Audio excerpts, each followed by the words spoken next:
After the break. एक जमाना था जब कुछ खरीदने के लिए आपको बाजार तक चल कर जाना पड़ता था, कई दुकानों के चक्कर लगाने पड़ते थे, तब जाकर कहीं वो खरीद पाते थे जिसकी आपको तलाश थी। अब घर बैठे ये सब कुछ आप कर सकते हैं। हम बात कर रहे हैं इंटरनेट के जरिए खरीद की, जिसे ई कॉमर्स कहा जाता है। चाहे आपको घड़ी खरीदनी हो या कपड़े, सेलफोन या जूते, लैपटॉप या फ्रिज, एक क्लिक और मानो सामान आपके दरवाजे तक।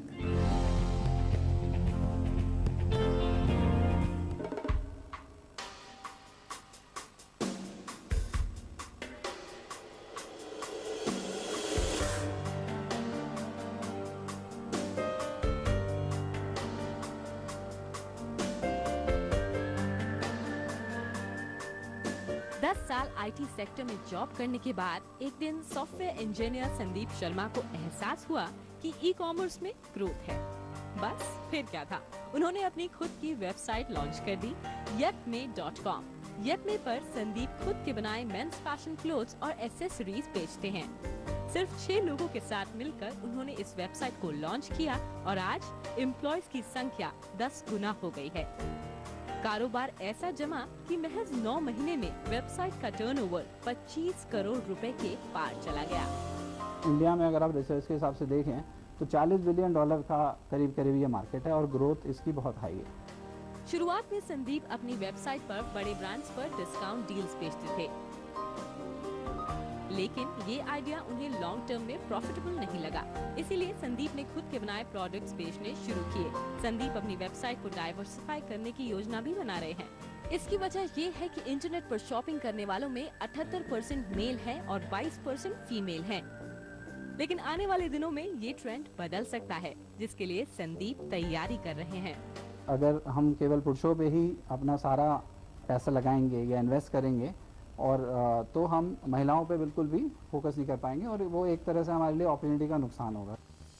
ई कॉमर्स के तहत वेबसाइट्स या तो खुद के बनाए या दूसरी कंपनियों के सामान बेचती है। दूसरा तरीका ये भी है कि आप अपनी वेबसाइट पर ब्रांडेड प्रोडक्ट्स के डिस्काउंट डील्स बेचें। इतने अच्छे डिस्काउंट्स कंज्यूमर्स को दे पाते हैं बिकॉज हमारे ब्रांड्स के साथ रिलेशनशिप्स बहुत स्ट्रांग है। घर बैठे शॉपिंग करने जैसी तमाम सहूलियतों के अलावा डिस्काउंट एक बड़ी वजह है जिसके लिए लोग ऑनलाइन जाना पसंद करते हैं। People are eating out more, people are going for more, personal care treatments than ever before, and everyone loves a great deal. Kunal ने हमें अपनी वेबसाइट का एक इंटरेस्टिंग इंसिडेंट भी सुनाया। स्नैपडील ने इसी साल वैलेंटाइंस डे पर buy condom for ₹1 campaign launch किया था। इससे स्नैपडील को तो फायदा हुआ ही, कॉन्डम कंपनी की भी फ्री में ब्रांडिंग हो गई। ब्रांड का फायदा है कि उनकी विजिबिलिटी बढ़ी, कस्टमर का फायदा है उनको प्रोडक्ट सस्ते में मिला, हमारा फायदा है कि हम अपने कस्टमर्स को एक अच्छा एक्सपीरियंस दे पाए। भारत में इंटरनेट इस्तेमाल करने वाली 10 करोड़ से ज्यादा आबादी में 75% लोग 35 साल से कम उम्र के हैं। इसीलिए जो कुछ युवाओं को ऑनलाइन खींचता है, उससे बिजनेस वेबसाइट्स को ही फायदा पहुंचता है। स्मार्टफोन्स का बढ़ता इस्तेमाल, टैबलेट्स का क्रेज और दस्तक देता 4G। आने वाले समय में यही टेक्नोलॉजी ई कॉमर्स को ऊंची उड़ान देगी। The way tablets are now growing and smartphones are growing, the biggest driver of internet is going to be that adoption. Bharat में ई कॉमर्स का चलन 1999 में frabmart.com के लॉन्च के साथ शुरू हुआ। इस वेबसाइट का नाम बाद में बदलकर इंडिया प्लाजा रख दिया गया। मल्टीपल प्रोडक्ट्स की सेल को सक्सेसफुल होता देख indiatimes.com ने अपनी वेबसाइट की शुरुआत 2000 में की। 2002 में IRCTC ने ऑनलाइन टिकटिंग की शुरुआत अपनी वेबसाइट लॉन्च से की। 2005 में eBay ने ebay.in के नाम से इंडिया में एंट्री कर डाली। 2007 में तो फ्लिपकार्ट, फ्यूचरबाजार.com जैसी वेबसाइट्स की बाढ़ ही आ गई। 2010 में स्नैपडील, ये भी .com, traders.in, timtara.com और 2011 में क्रेजील, बी स्टाइलिश और खास बच्चों के लिए hoopos.com की शुरुआत हुई। जो रिटेल रेवोल्यूशन है वो अभी शुरू हुआ है। Percentage wise e commerce is possibly a few decimal points of overall retail in India, but it is a segment that's growing really fast. नेटस्क्राइब्स की एक रिसर्च के अनुसार जहां 2010 में ई कॉमर्स इंडस्ट्री का मार्केट साइज करीब 32,000 करोड़ रुपए था, वहीं 2011 में इसमें 50% की बढ़त हुई, जिसके बाद आने वाले समय में ये कम से कम 50% के रेट से तो बढ़ेगी ही। हालांकि आने वाले दिनों में कंपनियों को ऑनलाइन शॉपिंग को और बढ़ावा देने के लिए डिलीवरी सिस्टम और ग्राहकों पर अपना भरोसा मजबूत करना होगा। कई बार ग्राहक डिलीवरी पर कैश देने से इनकार कर देते हैं और बेचा हुआ सामान वापस कंपनी के पास आ जाता है। कंपनियां भले ही इस बात को मानने से इनकार करें, लेकिन ये एक बड़ी चुनौती है। I will not like to blame and think कि कस्टमर वापस कर रहा है। अगर किसी ने एफर्ट लगाया है, वेबसाइट पे समय दिया है हमारे स्टोर पे आके, तो मैं तो ये मानूंगा कि सीरियस इंटेंशन है लेने का। लेकिन परेशानियां और भी हैं। लोग अब भी ऑनलाइन शॉपिंग से हिचकिचाते हैं। Get to see things on your own instead of just seeing it online and buying it. I don't want to disclose my credit card details. Prefer visiting the stores. Online के बजाय मैं mall में जाना, mall में shopping करना ज़्यादा पसंद करूँगा। ई-कॉमर्स के साथ कंफर्ट लेवल मेंटेन करने में शायद लोगों को थोड़ा वक्त और लगे, लेकिन जिस तेजी से ये मार्केट बढ़ रही है, इसे ना तो बिजनेसमैन नजरअंदाज कर सकते हैं और ना ही आप। कैमरा पर्सन राजेंद्र और सलोनी के साथ कनिका ओझा, जी बिजनेस, नोएडा। फर्स्ट डेटा के मुताबिक इस साल ई कॉमर्स बढ़ोतरी की दर 50% से भी ज्यादा होगी, तो जाहिर है इन वेबसाइट्स को फंडिंग की कोई कमी नहीं होगी। यहाँ संभावनाएं ज्यादा हैं, तो फंडिंग भी आसानी से मिलती है। हाल ही में ये भी .com को फिडेलिटी और क्वालकॉम वेंचर से 100 करोड़ रुपए की फंडिंग मिली। फंडिंग से आगे बढ़ने वाली वेबसाइट्स की फहरिस्त काफी लंबी है।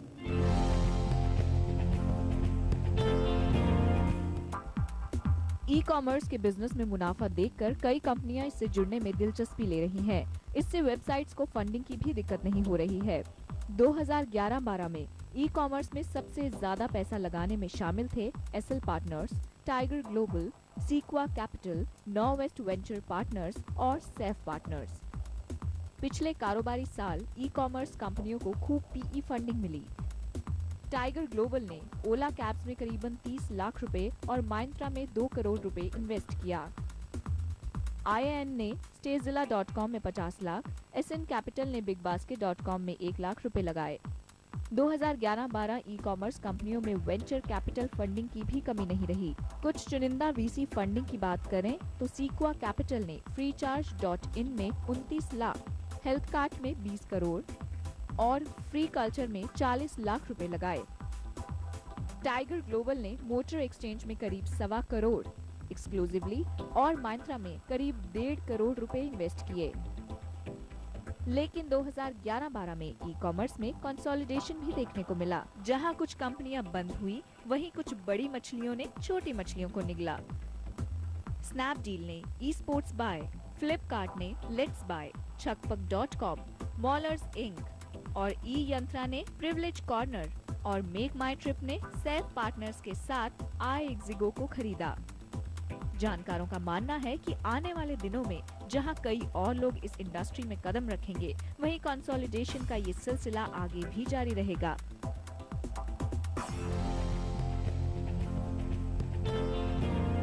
सिर्फ प्रोडक्ट्स ही नहीं, बल्कि अब सर्विसेज भी मिलती हैं ऑनलाइन। टैक्सी चाहिए, हाजिर है। वकील चाहिए, वकील साहब तुरंत मिल जाएंगे। केक खाने का मन है, अपने करीबी को फूल भेंट करने हैं, सब कुछ बस एक क्लिक दूर है।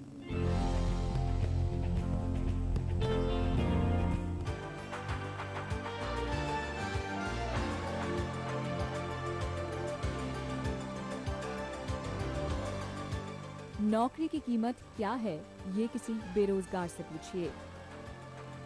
ऐसा नहीं कि संजीव बिखचंदानी के लिए नौकरियों की कमी थी। मैनेजमेंट की डिग्री हासिल करने के बाद उन्होंने नौकरी ज्वाइन कर ली, लेकिन संजीव बिखचंदानी ने 1990 में ये नौकरी छोड़ दी। बिजनेस करने के इरादे से दो दोस्तों ने 1,000 रुपए डालकर इनमार्क और इन्फो एज लिमिटेड के नाम से 2 कंपनियों की शुरुआत की। अपनी नौकरी के दौरान संजीव ने ध्यान दिया कि उनके कलीग्स बेहतर नौकरी ढूंढने के लिए बिजनेस मैगजीन के सिर्फ प्लेसमेंट एड वाले पन्ने ही पढ़ते थे, और यहीं से पैदा हुआ Naukri.com का आइडिया। हमने सोचा एक और छोटा सा आइडिया है, हम छोटी सी चीज़ करेंगे, छोटा बिजनेस बनाएंगे, और हमने ट्राई किया। लेकिन जो रिस्पांस मिला मार्केट से, उससे हमें ये महसूस हुआ कि शायद यहाँ पे एक बड़ा आइडिया है। और इसकी कामयाबी ने शायद संजीव को और बेचैन कर दिया। Naukri.com के बाद उन्होंने एक के बाद एक कई प्रोडक्ट स्पेसिफिक वेबसाइट्स लॉन्च की। आइडिया आया कि देखो, एक ब्रांड में केवल एक चीज़ करो और वो ठीक से करो, ढंग से करो, फोकस करके करो और डीप करो। इन्हीं का सक्सेस मंत्रा फॉलो कर और कई वेबसाइट्स ने इस रेंज में एंट्री ली। प्रोडक्ट स्पेसिफिक यानी एक वेबसाइट सिर्फ एक ही प्रोडक्ट के पूरे रेंज में डील करती है और आपको एक ही प्रोडक्ट की ज्यादा वैरायटी कॉम्पिटिटिव प्राइस पर मिलती है। हम हर प्रोडक्ट के लिए एक नया वेबसाइट बनाते हैं। हम एक ही ब्रांड के अंदर सारी चीज़ें नहीं बेचते हैं। हमें कोई ऐसा स्पेस चुनना पड़ेगा जहाँ पे हमारा निश हो और जो हम बेच सके, तो इसलिए हमने बजट को चुना और बजट में भी बहुत स्पेस है। और अब ना सिर्फ प्रोडक्ट्स बल्कि सर्विसेज को भी ऑनलाइन बेचा जाता है, जैसे Forshi.com। मुंबई, कोलकाता और दिल्ली में चलने वाली इन कैब्स को खास बनाती है इनकी ड्राइवर्स जो महिलाएं हैं। इसी तरह अगर आपको वकील की सर्विसेज चाहिए तो वकील.com पर जाइए। Car cleaning services, detective services या एस्ट्रोलॉजी या फिर एजुकेशनल ट्यूटोरियल्स, अब सब कुछ ऑनलाइन बिकता है। मल्टीपल प्रोडक्ट हो या सिंगल प्रोडक्ट, सिर्फ बिजनेस मॉडल से ही कामयाबी सुनिश्चित नहीं होती, बल्कि प्रोडक्ट क्वालिटी और ऑन टाइम डिलीवरी जैसी कई बातें तय करती है कि कस्टमर किस वेबसाइट पर जाकर खरीदारी करना पसंद करे। कैमरा पर्सन तेज और श्वेता के साथ चारू गर्ग, ज़ी बिजनेस।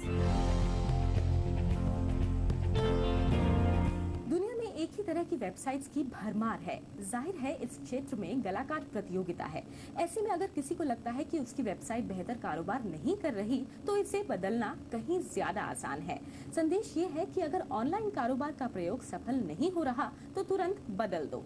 कुल मिलाकर भारत में इस कारोबार में स्थिरता नहीं आई है। हिट एंड ट्रायल पर चल रहा है ई कॉमर्स।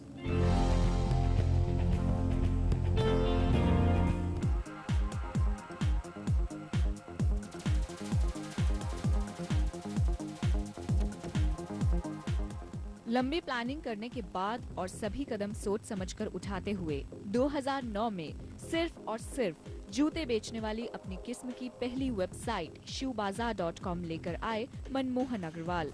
लेकिन 2 साल बाद ही उन्होंने अपने आप से पूछा कि वो अपने कदम पैरों के फैशन तक ही सीमित क्यों रखें। मार्केट में शॉपिंग करते हुए लोग सिर्फ जूते नहीं ये भी खरीदते हैं और वो भी। इसीलिए 2011 में शू बाजार बन गया ये भी .com। We will keep on adding category जो कस्टमर को चाहिए और हमें लगता है वो इंटरनेट पे लेने में उसे आसानी होगी। इसी तरह कभी सिर्फ फैशनेबल क्लोथ्स एंड एक्सेसरीज में डील करने वाली वेबसाइट फैशन एंड यू ने भी खुद को डाइवर्सिफाई किया। ये वेबसाइट आज फैशन के अलावा home decor, handicrafts, backpack, kitchenware, toys और गिफ्ट्स में भी डील करती है।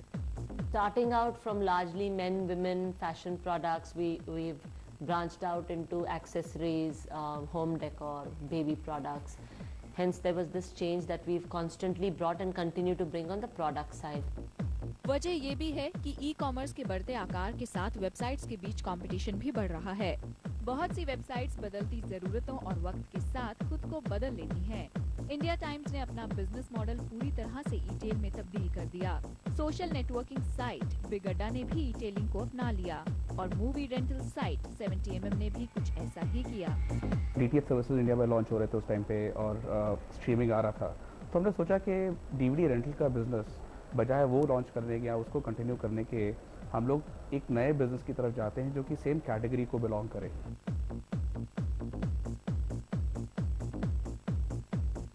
ई कॉमर्स की ये लड़ाई लंबी चलेगी और देखने वाली बात ये होगी कि इंडिया का नेक्स्ट अमेज़न कौन बनेगा।